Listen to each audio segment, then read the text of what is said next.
Well, today we're fortunate to have a remarkable guest that's going to be joining us on the podcast. That's going to help people find joy. I think the only thing I can think about from having heard her story before coming on is when you think you have it bad, there's somebody that's always got it a little worse, and the perspective and how you can change your life is really, like you said, in your hands. The choice is up to you.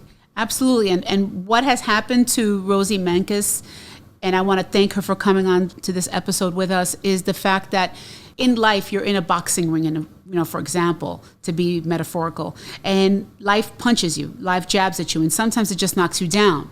And you get up and it knocks you down again and get up. And with her case, it knocked her down 3 times. The biggest thing that will tell you whether or not you're going to make it is not how many times you get hit, but how many times you're going to willingly get back up and say, what? And just keep on going.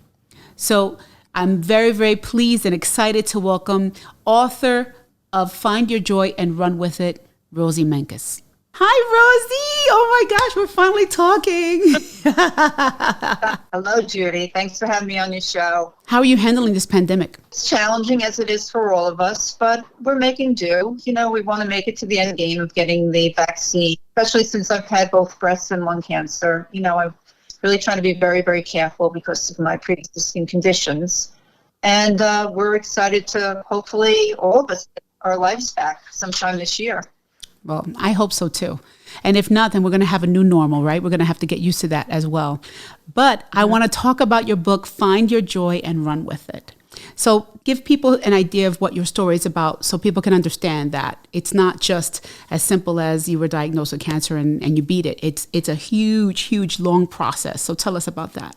Yeah, so it was a really difficult journey. From 2015 to 2016, I went through this very challenging time. In that time, my mom was transitioned into an assisted living facility due to the progression of her dementia. And she was so fearful. She didn't want to go in. It was really, really difficult. During that same year, I also was diagnosed with breast cancer and had a double mastectomy. Then when things were just starting to settle down, my 58-year-old healthy brother died in a horrific accident. I didn't know what I was going to do, but I didn't want to just be like surviving. I wanted to figure out how I can make my way back. As a matter of fact, at the darkest place where I was, I actually, and it's in my book, I wrote a list of things I would miss if I died. Because I wanted to, so that if I thought about that darker path, I would see what I might miss.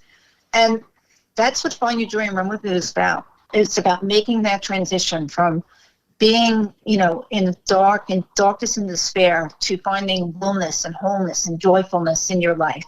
And I actually wrote the book because I thought it would be cathartic for me. And I said, let me write this. I'm a writer. I love to write. And I said, let me write this story. And then when I started to share it out, I started to see people were coming to me and they were saying, wow, I'm taking some of the things that you share in your book and I'm applying it to my own life. And the learnings that you have are applicable to me. And some people came to me, they were crying and how much it resonated with them and how emotionally relatable the book was. And I think, like we sometimes say to ourselves when we have adversity, why me? We think, why me? And I don't know that I have the answer to that. But I guess the answer is that you get to that place, somehow you make it through, and then you say, well, what do I do with that? Can I help others? Can I do something to help others? Mm-hmm. And that's my biggest goal for this book, is that it will be in some way, not just from a cancer perspective, but from a diversity perspective, being able to help people. While you're speaking, right, I'm having all these reactions. So I'm sure if I'm having the reactions, the listeners are as well. So my first question is, and I know the book is based on that 1 year. I just want to go back into time for 1 second about the lung cancer. Mm-hmm. How did you find out you had that? And can you explain to people who don't know anything about cancer? Because everyone thinks we hear stuff, but we don't really know. And can you tell us the difference between stage 0? It goes all the way to stage 4. Is that correct? Mm-hmm. Okay, so yes. Do you know the difference between those stages? What does it mean? For breast cancer, I know that stage 0 is contained. It hasn't come out of the milk duct area and it hasn't invaded the rest of the breast. So if you're going to have breast cancer, it's the best stage to have. Okay. Answer your question about the lung cancer. It could be looked at one of two ways. It could look at as a divine intervention or just unbelievably great mistake, coincidence. Because if you think about it, I had a CAT scan on my lower left ovary. And then it turned out there was nothing wrong with my ovary, but the CAT scan caught the lower right part of my lung. And it found a nodule that was the width, imagine the width of a pencil. That's what was found. And they said, check this out because it could be something. And I actually, because I'm in sales, I talked my way into an appointment with one of the top pulmonologists the next day.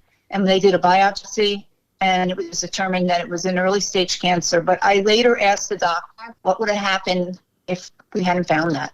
He said, well, within 2 years, you would have been coughing up blood, be shortness of breath, and it would have been too late. I would have been in big, big trouble. So there's something good to be said about getting exams, about getting your mammogram, about if you feel something's weird going on in your body, go get it checked. And you weren't even looking for anything in your lung. The exam just happened to pick up on it. So when you were first diagnosed the first time, where did your mind go when that happened? Because everyone responds to that stuff differently. So what was your first reaction? I mean, of course it's fear, especially with lung, because if you look at it, there's not many lung cancer survivors. Right, it's very aggressive. Mm-hmm. But I was fortunate in that they found it in such an early stage. And going along that line, because both of my cancers were found in a very early stage, I felt that my higher power was telling me something, that there was a reason that he or she wanted me to stick around. So then I did become a life coach and a speaker as a result of that, because I felt like I needed to serve and give back to be able to help others with whatever I learned on my journey. Another question that came up into my mind when you were speaking was the BRCA. People do know about it, but some people don't. Can you explain to people what the BRCA gene is? So BRCA is the one that's most commonly known as a breast cancer gene, and there's different kinds of BRCA genes. I just knew, I was told going into the genetic testing that it was unlikely that I would have BRCA because I'm Italian. And I think it's like, don't quote me on this, I don't remember, but it's like Eastern European Jewish descent people that have more inclination to have BRCA. So I thought genetic testing was going to be, I was going to be fine. And then when they told me check 2, and I talked to like several doctors, they all had to look it up on the computer, because this is 5 years ago, and it had started to be screened for that. So I was fortunate that happened, because after my mastectomy, when the breast tissue went to pathology, they found so much more in the breast tissue that was not in the screening. Wow. And they said, oh, it's really a good thing that you did this, because there was none of this was showing up in your screening. Wow. Well, that's incredible. So you find out once, and then it happens a second time in a completely different area in your body. So the second time, what did you feel when you were first told? I did a lot of woe is me. I was only 44 when I had the lung cancer surgery, major surgery. And then I had a double mastectomy. And the truth of the matter is, I can't speak for other people, but having a part of your lung removed versus having your breasts, which are an intimate part of your body, removed, is a very, very different experience. And for me, I had a lot of sorrowful feelings about my breasts being that part of me taken away. I mean, in our society, right, so much importance is placed on the breasts. Even for us as women, it's part of like the way we self-identify. And obviously, you know, if you have children and you breastfeed, that's the way you connect with your child. But a lot of times it's part of what makes us feel attractive. Mm-hmm. And to lose that has to be stunning. It has to just stun you. And so what were you able to tell yourself to get through that? I knew it had to be done. I knew that I had to get myself, strong. So I did a lot of working out and eating well to get myself really strong for the surgery. I share in my book about taking notes about everything. I wanted to know everything. I didn't want any surprises at all when it came to the surgery. And I also did, what did I do in the past when I was uncomfortable? I looked back to the things I did. And one of the things I did was I nested. I actually cleaned everything because I knew there were going to be people I didn't want them to see my house messy. So I made sure that everything was in place for that. But there were things that came out of the breast cancer surgery that I didn't expect. There was a big social anxiety after the mastectomy that I experienced. And it was because there was this feeling that when I had lung surgery, after that, when I would meet up with people, they would look in my eyes first. But after the breast surgery, my experience is they would look down first at my breasts. And it made me feel uncomfortable, different, and changed. Do you think that they were really looking at your breasts first, or do you think that you were in your head and you assumed they were looking at your breasts first? I think that at the beginning, they were really just kind of giving a quick look at what was happening for me. It was giving me the social anxiety about seeing people for the first time after the surgery. And so what I did is I developed a way to overcome that. And what I would do, and I actually do it, I do it whenever I'm in an uncomfortable situation now. I did like a lot of role playing and visualization of a situation before it happened, so it would make me better prepared for it. And take like the steam out of the kettle, if you will, so that when I got into a situation that was going to make me uncomfortable, I would be prepared. And the first time it actually happened, we were going to a wedding, and I was so excited because I was going to get dressed up, makeup on, hair blown out. And we got about 5 minutes from the venue, and I said to my husband, I'm not sure if I could do this. I didn't know if I wanted to go because I didn't want to meet the people at the table that I hadn't seen since before the surgery. And that, that was a big thing because I never experienced that before. But then when I started to do that whole, okay, listen, you could either give into this and go home, or you could figure out a way to get through it. And when I visualized those people that I would meet with, it made me prepared, if you will, or rehearse, so to speak, and I was able to soldier through the event. So, yeah, there's a lot to be said about the power of visualization when you visualize something and you try to like rehearse it in your head as almost like if it's a play, and if it plays out, you try to imagine what would they say, what would they do, what might they think, and it really does help you. Even if it doesn't happen the way you imagine it, it just helps you mentally and psychologically prepare for it. Yeah, I agree. Totally. Now you told me that when you wrote the book, you made this list. Can you tell me more about the list? You said that it was about the things that you would have missed.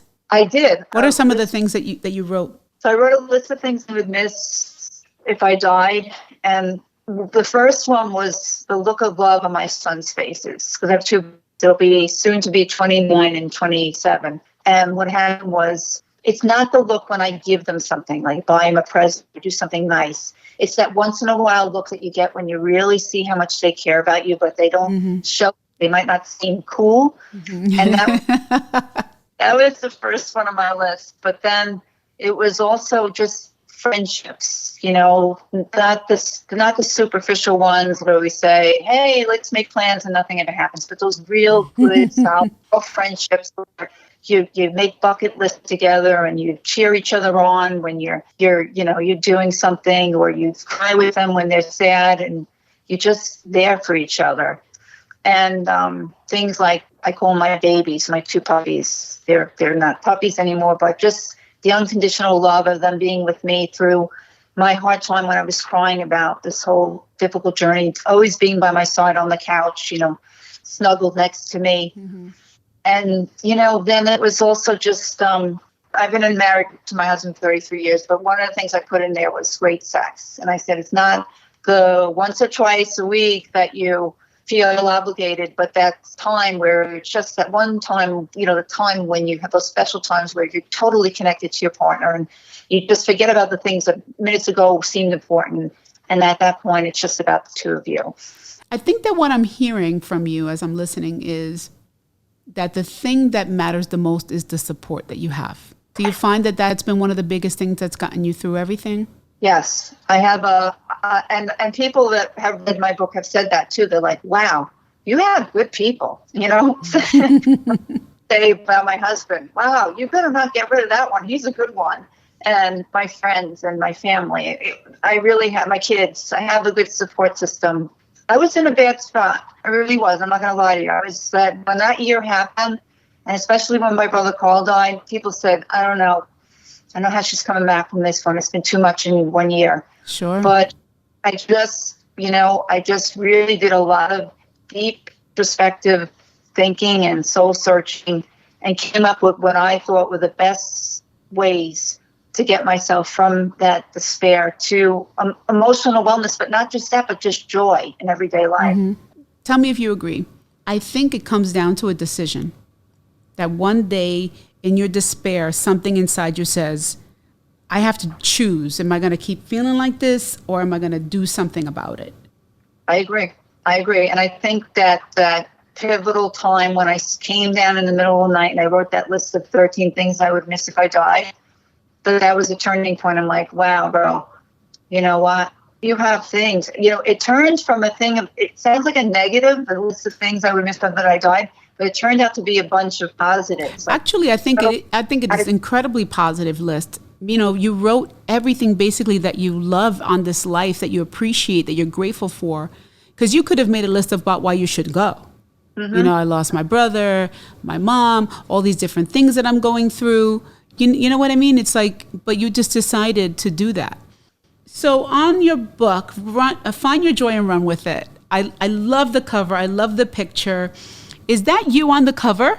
So everybody asks if that's me. It's not. It's actually I have a really talented young woman. Her name is Maria Savino. She does all of my artwork. And she found that cover. And I was looking. And when I saw it, I said, that's it. That's the picture I want people to hold that book in their hand and feel that feeling. I love it. I think the cover's beautiful. That's why I just wanted to know. I love the look on her face. It's absolute positivity. And I love the water around it. There's something about water that's very spiritually healing, so I love the water around it. Tell our listeners about the organization that you support, Stand Up to Cancer.